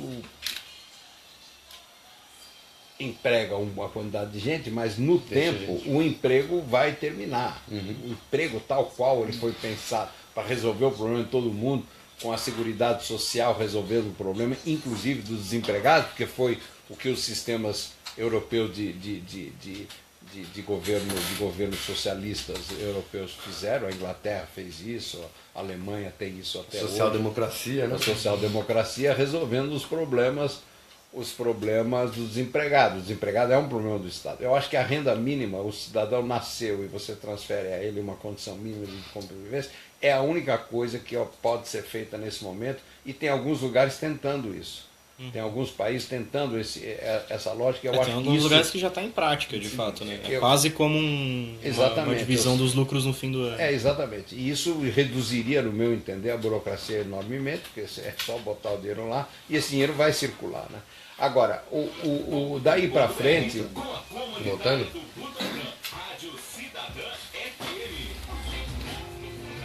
Quem sabe faz ao vivo. É esta fera aí, velho. Não? Tem que se virar. Yes, estamos de volta aqui, vai dar pé na rua todas as segundas-feiras, das 8 às 9h30. E hoje, veja só, Pai Vitor, vamos até às 10 horas da noite aqui. Ei. Já recebemos o ok, então até às 10 horas da noite estaremos aqui com o Cláudio Prado nos estudos da A gente só não comunitária avisou o convidado. do Butantã. Pode? Aqui. tem gente me esperando lá, mas tudo bem. A gente vai- Eles estão ouvindo lá. É isso aí, a gente vai segurando aqui até onde der, muita gente assistindo aqui, a gente agradece demais a audiência e as participações no Vai Dar Pé na Rua, todas as semanas aqui na comunitária do Butantã. Mas para concluir aquele raciocínio que você estava falando sobre o financiamento coletivo e a renda básica, Cláudio, Eu vejo uma questão de base nisso. O Estado hoje, para mim, só faz sentido se ele cuidar de todo mundo. A pessoa que não quer trabalhar, eu não estou falando do desempregado, estou falando da pessoa que não quer trabalhar, é um direito. Eu acho que isso é um direito do ser humano. Aí os malucos extremistas, bolsomitas e esse povo todo aí, acha que se isso acontecer, vai ficar todo mundo vagabundo. Provavelmente ele vai, eu não sei, mas isso é uma doidice, porque as pessoas não estão querendo ganhar salário mínimo, entendeu?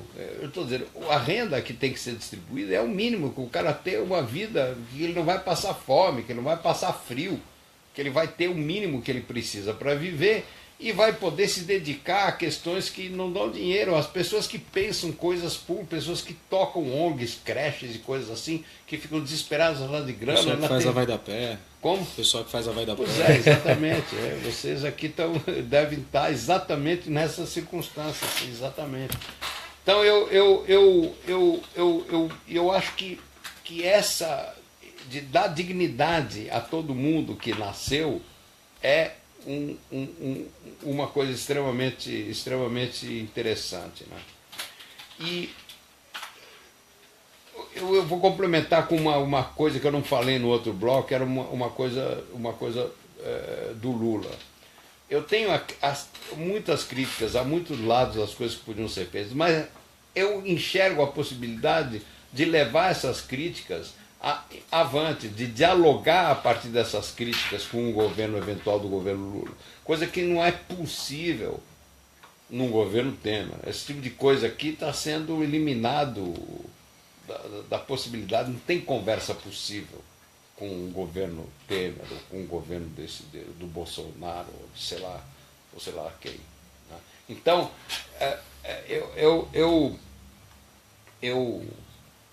essa para mim é o básico, do que eu enxergo. Agora, o que vai acontecer dali para frente, como é que nós vamos trazer essa horizontalidade da decisão, que você estava me perguntando aqui, da decisão de participar das coisas, eu não sei. Eu sei que se a gente tiver todo mundo conectado e todo mundo incentivado a subir a problemática do que está vendo acontecer à sua volta, a gente pode construir um processo de tomada de decisão muito mais interessante se tiver uma inteligência captadora do censo em tempo real. Porque nosso censo é de 10 em 10 anos, não tem nada mais ridículo do que imaginar um censo de 10 em 10 anos nessa altura, na época do digital. Se tiver todo mundo conectado e recebendo benefícios de descontos de imposto, alguma coisa assim, em subir as suas informações de 6 em 6 meses, tudo que está acontecendo por ali e levantar os problemas, você pode ter uma inteligência, e essa inteligência, obviamente, já antes que alguém me diga isso, ela pode ser do mal também. É uma questão, essa questão da luta do bem e do mal, ela é eterna, ela é eterna. O bem e o mal é uma cebola. Você vai descascando as camadas, uma cebola infinita, né? Não tem jeito. Ô Cláudio, eu queria saber de você. Senhor dos Anéis na cabeça. Acho que eu estou tentando entender melhor esse seu otimismo com a tecnologia, que eu acho que os pontos positivos acabam sendo ofuscados. Por exemplo, hoje em dia a questão da interação, da experiência física das pessoas, já não é a coisa que mais acontece, né? Eu acho que existe uma espetacularização de tudo, né? E aí eu queria te perguntar uma coisa que eu fiquei pensando hoje, que eu queria muito te perguntar, era da história dos nudes, por exemplo. Nudes é libertação sexual ou é uma espetacularização da sexualidade? As duas coisas. Você prende um cachorro na corrente a vida inteira e solta o cachorro, ele vai fazer merda. Não tem dois jeitos. Eu trago para o cachorro para tirar do humano, é a mesma coisa. A libertação sexual, entendeu? Eu digo assim, a pornografia é boa ou é ruim? As duas coisas. O cara vai para a sala de pornografia, o moleque vai para o bate-papo do UOL, que é só sobre sexo. Faz tempo que eu não entro lá, curioso, eu devo voltar a entrar lá para descobrir. Esse bate-papo da UOL. O bate-papo do UOL. Saudoso bate-papo O do UOL. bate-papo da UOL foi um momento fantástico. Eu digo que o bate-papo da UOL é muito mais importante do que todos os psicanalistas juntos. Porque ali as pessoas vão colocar as suas verdades, as suas mentiras. É um jogo de psicoterapia de grupo muito mais interessante do que é uma psicanálise, né? Exatamente ali, porque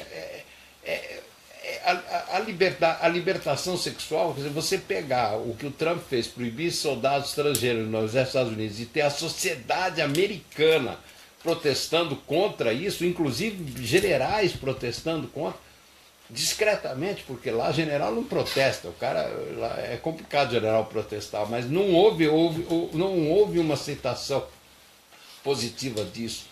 Isso é uma coisa inacreditável. Se alguém tivesse falado para mim se isso ia acontecer 40 anos atrás, nem 30 anos atrás, nem seria impossível. Então, muitos tabus foram vencidos, né? Se você disser assim, está liberado todas as drogas, um monte de gente vai ter overdose. Mas isso é um momento de turbulência. Eu acho que nós estamos passando um momento de turbulência no planeta inteiro para a estabilização de uma possibilidade de uma nova consciência mesmo. Você acha que esse essa idade de aquário. Você acha que esse momento de turbulência também causa alguns retrocessos Claro. do modo de pensar das pessoas, de, sei lá, de achar que a Terra é plana, de achar que o nazismo é de esquerda? Essa do nazismo de esquerda é sensacional. Essa daí foi impressionante. Essa foi um negócio incrível que deixa. Você tem que explicar isso. Eu parei para pensar, eu vi várias pessoas tentando explicar. Cara, eu acho que o único jeito de explicar é dar risada com quem percebe o absurdo disso e aos poucos deixar isso sedimentar, porque você vai explicar. Eu vi alguém racionalizando em cima, na Fox News. Tinha que ser. A Fox é importantíssimo ouvir a Fox. Ouvir a Fox e a CNN. A CNN é chamada de esquerda nos Estados Unidos. Agora, pelo Trump, pro Trump, a CNN é comunista, bolchevique, né? Perto do Trump até a Fox News é de esquerda. Mas pro Partido Republicano já era, né? Já tinha essa coisa de que a CNN tinha. era A Hillary Clinton era de esquerda, Queridinha. imagina que absurdo, era de esquerda. Mas essa percepção da mudança, da possibilidade de uma coisa completamente nova surgir, está visível em alguns aspectos das coisas que estão acontecendo nos Estados Unidos. Sobretudo nessa questão. Um professor numa escola americana que fizer assim na cabeça de um aluno é pedófilo. Cara, eles são paranoicos com esse negócio. E ao mesmo tempo, o lugar que mais... A discussão lá do Trump é porque o exército pagaria as operações de mudança de sexo dos soldados que queriam ser operados. E imagina essa discussão. Eles estão 200 anos na frente. Então, e a maconha resolvendo o problema econômico de Ohio, resolvendo o problema econômico da Califórnia. O Schwarzenegger fazendo... Vocês viram o discurso do Schwarzenegger? Vídeo contra o fascismo, né? Sensacional mesmo. O Governator. Agora, sensacional. Sensacional. o- Eu virei fã do cara. Eu falei, cara, pelo amor...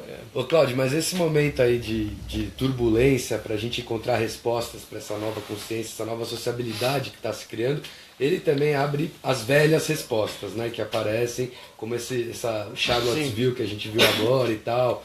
E a gente sabe que a cadela do fascismo está sempre no cio, né, como já dizia Brecht. Então, como combater essa contra-reação fascista como fazer isso na sua visão? O combate eles mesmos fizeram. A pior coisa que aconteceu nos Estados Unidos para a causa da extrema-direita foi eles terem ido a Charlottesville. Sim.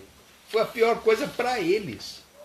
Tirar o cara que eles tinham lá dentro, teve que ser demitido, que é o Steve Bannon, né? Isso aconteceu, isso está... Eu vejo tudo isso uma espécie de rito de extinção dessa própria coisa. Se mostrar daquele jeito, ter orgulho de supremacia branca nessa altura do campeonato só serve... Claro que tem alguns que vão chegar lá, mas vai tirar um monte de gente de lá. Falando, peraí, assim também não.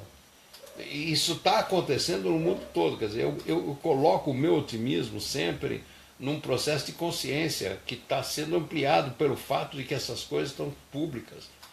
Né? O helicóptero metralhando a favela do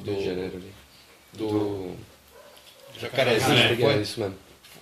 Pô, entendeu? Aquilo lá é um negócio inacreditável que isso possa existir a ideia de que o poder público vai passar por cima. Isso é... Mas você acha que antes da extinção eles têm que inflar, eles têm que aumentar? Porque depois de Charlottesville tem mais pessoas querendo ingressar no movimento deles. Depois que um helicóptero passa e atira na favela, tem mais gente apoiando isso publicamente. Não, essa é uma visão pessimista versus a minha otimista. Eu acho que mais gente está tendo consciência. consciência. Tô falando matematicamente. Quem é contra já era contra antes. Mas tá cheio de gente saindo de lá. Olha, eu vou te falar uma coisa curiosa aqui. Os meus vídeos... olha que meus vídeos não são... Eu não estou fazendo média com absolutamente nada. Estou dizendo o que eu penso e os malucos lá da molecada que está editando está tirando as pérolas das maluquices e concentrando a maluquice daquilo que eu falo no negócio lá. Trouxe uma porrada de gente. Zero amigos. É gente despolitizada que está vindo para cá para assistir o meu negócio. Claro que tem um monte de amigo meu, mas a maioria é zero amigo. Não tem nada a ver com a minha bolha. Você tem hater, Cláudio? Você tem hater? Os caras que estão poucos, muito poucos, e os caras estão argumentando de um jeito inteligente. Esse negócio do Sericoceno foi argumentado de um jeito inteligente. Ele entendeu errado o que eu disse, mas ele argumentou de um jeito interessante. Tem uns caras que dizem, petista, mas pouco, de leve, não apareceu nada ainda. Eu acho que vai vir ainda. Petista de leve. É que o seu próprio discurso abre as portas para o debate, né? Não é uma coisa tão afirmativa, autoritária aqui. Fala lá, Gil. Então, Shei, a gente falou aqui com o Cláudio de percepção, de política, eu queria trazer um pouco as duas coisas, né? Traga. Que já demorou pra alguém falar. Mas queria falar de drogas, Cláudio. Você fala nos seus vídeos que você usava LSD, isso também fazia parte de um movimento político muito da época, né? Eu queria saber como você vê hoje o uso das drogas, né? Se se perdeu essa coisa política de se encontrar, de achar uma essência, e também apontando como uma possibilidade se a maconha, né, por todos os usos que ela tem, recreativo, medicinal, se ela pode ser usada como esse gancho aí de politização para a gente tentar reverter essa política de drogas que traz várias consequências, né? Não, primeiro, eu acho que a questão de droga tem que ser resolvida no campo da política. Eu diria a você que eu quero botar o crack nessa discussão aqui, porque o que está acontecendo com o crack é político, está sendo criminalizado, não a vida de merda que leva uma pessoa a se fuder no meio da rua, e o crack é consequência da vida de merda que o cara está levando e da impossibilidade dele encontrar um horizonte qualquer. O que está faltando para a maioria das pessoas que estão envolvidas nessa situação é o horizonte de vida, é a possibilidade de ser feliz. E o crack vira a possibilidade de ser feliz. Não é o crack que leva a pessoa para lá, é a vida que a pessoa que leva a pessoa para o crack desse jeito. Isso com total certeza. Eu tenho muita proximidade com algumas pessoas que estão envolvidas com o crack e tenho conversado, discutido muito isso. E isso eu tenho visto que a coisa toda é política. Agora, no outro extremo da coisa, só dizer para você que esse povo todo que fazia LSD ideológico dos anos 60 foram presos, passaram 20 anos na cadeia, estão soltos fazendo LSD ideológico de novo. Esse pessoal está lá. Tem um documentário interessantíssimo na Netflix. A Netflix passa os documentários. A vida está louca, cara. A vida está louca, os documentários estão sendo feitos lá. Eu vejo a crise do mundo como uma crise de percepção. E para você perceber as coisas de um outro ângulo, o estado alterado de consciência é o melhor jeito. Por isso que o estado alterado de consciência sempre foi uma experiência mística, religiosa. Foi a cerimônia de comunhão mesmo. E era o alucinógeno que na cerimônia de comunhão as pessoas tomavam. É assim no daime, é assim que os índios fazem, é assim que as culturas tradicionais sempre fizeram. E essa outra percepção é uma percepção divina, de acordo com o que divino significa para cada um, o transcendente. Então eu vejo hoje que não é necessariamente boa, né? Você sabe, ou pelo menos quem tomou sabe que pode ser o Deus, pode ver Deus, pode ver o diabo. Pode ser o diabo. E Deus e o diabo são duas faces da mesma moeda, não são coisas separadas um do outro. Diabo sem uma pitadinha de diabo, o paraíso é um desastre, né? Então, tem que ter uma pitada de diabo em todas as coisas aí também. O diabo, por isso que eu acho que o Exu é muito mal visto, mal entendido. O Exu não é o do mal. O Exu é o sabido da encruzilhada, ele que está sabendo das coisas ali. Ô, Cláudio, a gente está chegando aqui no final do programa. Queria passar a pergunta também do nosso João Miranda, grande sujão. Você começou falando um pouquinho do Ninja. Ele pergunta se você mora ou já morou na casa fora do eixo e como que se deu a aproximação com o pessoal do fora do eixo. Não, eu nunca morei na casa. Eu sou um parceiro total deles e sou do que nós chamamos lá de corpo docente. Aquilo é uma universidade aberta. Essa é a discussão. Eu nunca morei em casa coletiva e não acho que a solução do mundo e a solução dos ninjas seja todo mundo morando em casa coletiva. Não é por aí, nem eles acham isso. O problema da casa coletiva é a eficiência que eles conseguem ter, tendo colocado dinheiro como uma coisa. Nenhum ser humano das casas coletivas possui conta em banco. Os que ainda têm conta em banco, porque estão todos no Serasa, todos os cartões. A gente sabe como é que é isso também, na verdade. É isso, estão todos no Serasa. Os que têm os cartões e os bancos estão a serviço dessa lógica e já vão estar no Serasa. Né? Não tem carta de motorista, porque não pagaram as multas, porque não sei o que, não sei E como que O que, começou tem, aquilo ali? o que tem de fantástico lá é a dedicação que eles têm militante de ativismo. É um ativismo 24 horas por dia. A lista da editoria do Mídia Ninja é a melhor agência de notícias que eu conheço. Eu estou na lista deles lá, fico olhando lá, é ali que eu olho para saber o que está acontecendo. Tom. Fora olhar a CNN e a Fox News que eu estou acompanhando. Eu larguei a mão dos seriados para ver o seriado Trump. Esse Esse é sensacional. esse é um negócio, cara. Agora, tem uma discussão, Cláudio, no movimento de mídias independentes e tal, e a Vai da Pé também faz parte, de até que ponto também a mídia independente ela não está indo além de uma simples militância, até que ponto ela está fazendo jornalismo. E o que é o jornalismo do século XXI? Como é que você vê esse caldo no meio de mídia ninja, do que a gente faz aqui também?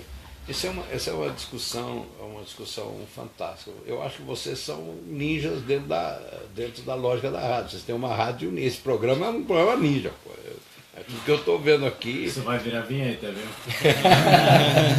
Então tá, manda ver. Para mim é isso que está acontecendo. Para mim a grande sacada é o que foi o ninja naquele primeiro momento que aconteceu. Nós estávamos discutindo o que seria isso, o que é o jornalismo na era digital.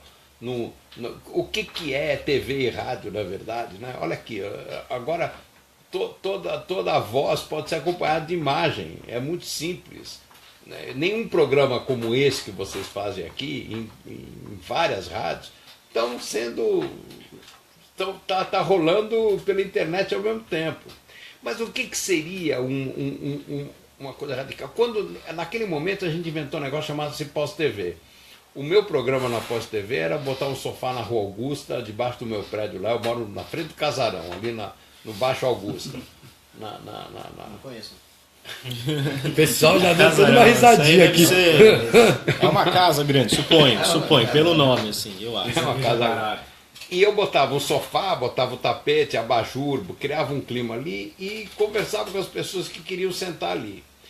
E no meio dessa história, logo em seguida, começou os agitos de 2013. E nesse momento dos agitos, o carioca, o Felipe Peçanha, saiu com um celular no meio da rua, filmando. Até então eles tinham um carrinho com um gerador, uma mesa de som, 2 caixas, não sei o quê. O cara falou, pô, apareceu um negócio chamado Tweetcast, não sei o quê. O streaming, né? Que foi a coisa do streaming ali que pegou. E ele saiu. E para mim, eu comecei a perceber uma coisa seguinte. A câmera ao vivo, em tempo real, em qualquer lugar, tem um interesse incrível. No dia seguinte, esse negócio, ninguém vai ver isso aqui inteiro. Isso amanhã é chato. Mas quem está vendo está esperando por alguma coisa. Eu percebi isso com clareza o dia que eu assisti aquele maluco que foi para o lado da estratosfera pago pela Red Bull. Sim. Durante horas não tinha nada acontecendo, nada. Tinha uma câmera, um cara dentro de uma cápsula que tinha 1 metro por 1 metro, nem isso, 80 centímetros, sentado ali. Durante 8 horas tinha 8 milhões de pessoas acompanhando aquele cara subindo e uma voz falando abobrinha. Nada, 8 milhões de pessoas com o olho pregado naquilo. Eu comecei a perceber que essa coisa do ao vivo, a câmera, em tempo real, esse foi o grande barato. Existe um fetiche do ao vivo, aquelas né? primeiras cenas do Ricardo, do Carioca lá, ele foi para a esquina da Paulista com a Consolação e tinha um totem dos jogos, o que era? Da Copa do do Mundo. Não era a Copa do Mundo, era da Copa América. Copa das Confederações. Copa das Confederações, Isso exatamente. mesmo. E ele pegou, naquele momento, era um monumento feito da Coca-Cola, feito com latinhas de Coca-Cola, e os malucos lá foram lá, explodiram aquela porra. Aí os catadores de latinha, catando as latinhas para vender as latinhas, aquela cena ali. E o Jorge Pontual da Globo, você sabe dessa história? Não. O Jorge Pontual da Globo tweetou: enquanto a bateria do Ninja não acabar, ninguém dorme. E ele tweetou isso e saiu no jornal. da Globo, um dos jornais lá. E hoje em dia a grande mídia usa o live streaming direto. E né? eles estavam entram no sendo celular. insensatos naquele momento. Quando viram que aquilo lá era uma ameaça, começou o bombardeio. Aí eles começaram a ser crucificados e tal, não sei o que foi. O Roda Viva e tal, a história toda. E aí o resto é então, história, né? o que eu enxergo muito no que está acontecendo com o jornalismo, nós tivemos no Brasil uma coisa que eu achei que foi extraordinária e surpreendente, que foi eliminar a necessidade de diploma para isso. Para mim foi surpreendente como isso passou, porque ninguém, acho que não tinha verba para pagar isso. Imagino eu que não tinha. Aliás, isso é uma da outra coisa. Governabilidade, esse é um assunto que tem que ser discutido. Né? A libertação dos escravos nos Estados Unidos foi feito comprando o voto do Congresso. O filme do Spielberg, Lincoln, conta isso de A a Z. Não haveria libertação dos escravos. E, num certo sentido, a gente pode comparar, guardado a todas as proporções do mundo, com o Bolsa Família. Não há esse tipo de política num governo como o nosso, um governo com esse tipo de Congresso, sem compra de voto. Então, vale a pena comprar voto para liberar os escravos? Eu topo essa discussão. Vamos levar então essa discussão para um próximo programa, Cláudio, porque a gente está chegando agora no final do Vai Dar Pé na Rua. Queria agradecer demais sua presença aqui, acho que foi muito bacana o papo, espero que tenha gostado também. E as portas aqui da Cidadã estão sempre abertas para voltar quando quiser aparecer aqui no nosso subsolo. Ô Shea, vamos só fazer uma pergunta final aqui dos ouvintes, porque eu vi que a gente recebeu muita pergunta, a escola vai acabar, tem outra pergunta aqui falando como reinventar esse mundo sem emprego, tem várias Galera pessoas tá com perguntando medo, né? de tipo, e aí pra frente? Então vamos agora pegar essa ideia do delírio e pensar no futuro, assim, como é que você vê, como é que as pessoas podem se preparar e as cabeças pensantes, o que precisam fazer nesse momento chave aí? A escola não vai acabar, ela vai ter que ser melhorada qualitativamente, mas também não vai acontecer a curto prazo, nem com um governo decente isso vai acontecer. A escola é online, onde a gente estiver. Quantas pessoas estão aí? Isso aqui é uma sala de aula, nós estamos discutindo um assunto que a escola não discute, nós estamos falando de coisas que não estão em lugar nenhum, as pessoas estão interessadas, fazendo perguntas, obtendo respostas, e com isso vai se ventilando a possibilidade do negócio. Eu acho que esse é o caminho de começar a levar a discussão de coisas novas. E a molecada, rapaz, tem uma quantidade de gente, 14, 15, 16, 17 anos, me anexando como amigo. Os caras, meus netos não saem da minha casa. Nós estamos, minha casa virou uma escola, nós estamos fazendo escola, isso aqui é uma escola, a discussão dessas questões é a escola. A escola não precisa estar presa nos muros da escola. Se a gente conseguir levar essas coisas para dentro da escola, ótimo. Senão a gente tem que continuar falando mal da escola, que quando o aluno vai mal, culpa o aluno. Quando o aluno vai mal, a culpa é da escola. Aluno, você que está ouvindo aí, se você está mal na escola, a culpa é da escola. Mesmo. A escola é obrigada a trazer você, a estimular o teu tesão. Né? A estimular o teu tesão. É isso que precisa ser feito. Mas enfim. E eu enxergo que fazer previsão sobre o futuro, cara, é cada vez mais inútil. No sentido de que primeiro tem que vir a consciência da estupidez das coisas para que depois as soluções comecem a aparecer. Eu acho que nós temos que nos ligar e votar direito, e votar para ter um monte de candidato que seja um candidato que represente uma nova percepção das coisas e mudar o perfil desse Congresso, porque sem mudar o perfil do Congresso nós não vamos ter evolução de porra nenhuma na prática. Então eu acho que isso é uma das coisas que nós temos que fazer. Yes, é isso aí, então, com esse fechamento sensacional, Cláudio. Queria agradecer demais a sua presença aqui mais uma vez. E que você mande o último salve aqui para as comunitárias do Butantã. Olha, achei genial aqui, me senti muito bem na caverna, no underground do Butantã, Jardim Bonfilholi. Genial isso aqui, essa rádio tem uma história comprida. Eu preciso conhecer melhor a história depois, bora qualquer. Tem uma história comprida, tradicional, muito legal tudo isso aqui. Muito obrigado pelo convite. Eu volto sim.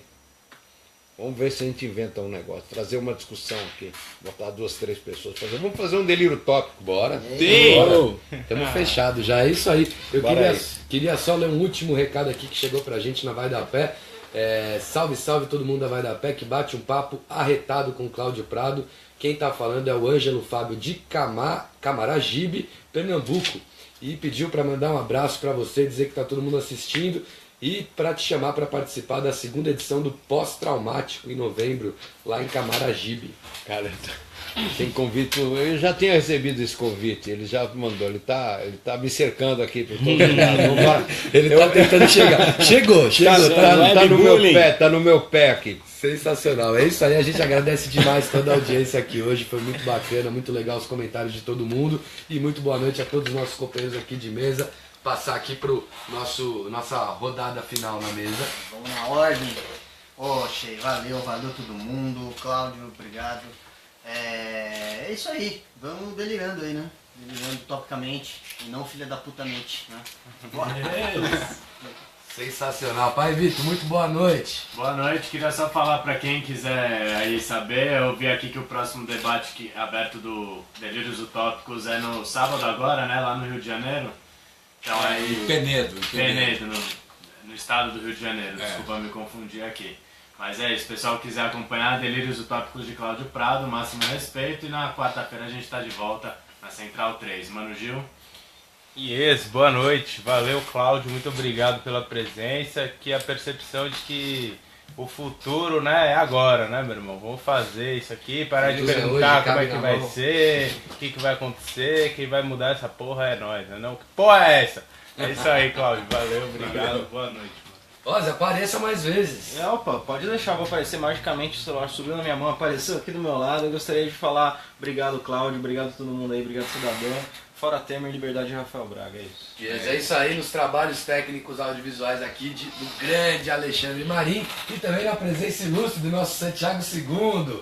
Salve, salve, estamos aqui também nos Dá um salve aí, cara. Ele tá ali no subterrâneo ali. É isso mesmo, então vai dar pé na rua de volta quarta-feira na Central 3 e semana que vem aqui na Rádio Cidadã FM a partir das 8 horas. E como é que a gente volta então, Pai Vitor? Ao vivo. Ao vivo! Ao vivo, yes! Última palavra de sabedoria para encerrar a live, Cláudio. O que você falar agora vai ficar marcado como o final da live. Meu Deus, que responsa, eu tenho que marcar o final da live. Olha, gente, eu tô muito entusiasmado, com entusiasmo, que a porra louquice do que porra é essa dos delírios utópicos que tá causando por aí afora. Eu não sei como é que eu vou fazer para me virar, mas nós vamos atender os convites todos que estão rolando e tá na hora da virada. Eu fui provocado aqui num monte de coisa. Eu acho que esse momento que nós estamos vivendo é o momento mais interessante dessa babaquice, do extremo da caretice que o governo Temer nos trouxe, e está na hora da virada. A virada não é necessariamente o fora Temer no seu sentido da rua, embora eu acho isso muito importante, mas é começar a entender que nós estamos virando um processo de consciência nova, e isso é fundamental para que as coisas avancem. Eu estou aí, quem quiser me procura por aí para a gente conspirar. Conspirações são as coisas necessárias nesse momento. As conspirações são o caminho. Yes!